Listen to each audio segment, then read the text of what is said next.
অতি বাম আর অতি ডান মিলে সরকার উৎখাতের কাজ করছে বলে মন্তব্য করেছেন প্রধানমন্ত্রী শেখ হাসিনা। মঙ্গলবার ৩০ এপ্রিল সন্ধ্যায় গণভবনে আওয়ামী লীগের কেন্দ্রীয় কার্যনির্বাহী সংসদের সভায় তিনি এই মন্তব্য করেন। প্রধানমন্ত্রী বলেন, পদ্মা সেতুতে ইতিমধ্যে ১,৫০০ কোটি টাকা টোল উঠেছে। বাংলাদেশ যে পারে এটাই তার প্রমাণ। দেশের রাজনৈতিক দেউলিয়া যারা, তারা আর কিছু বুদ্ধিজীবী অনবরত গীবত গাইছে। অতি বাম আর অতি ডান মিলে সরকার উৎখাতে কাজ করছে। তাদের মূল লক্ষ্য সরকার উৎখাত করা।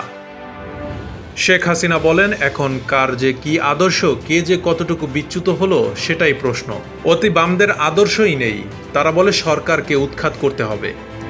তিনি বলেন, আমাদের অপরাধটা কি? তবে ভোট চুরি করলে এ দেশের মানুষ মেনে নেয় না। আমরা জনগণের ভোটের অধিকার জনগণের হাতে ফিরিয়ে দিয়ে তাদের সচেতন করেছি।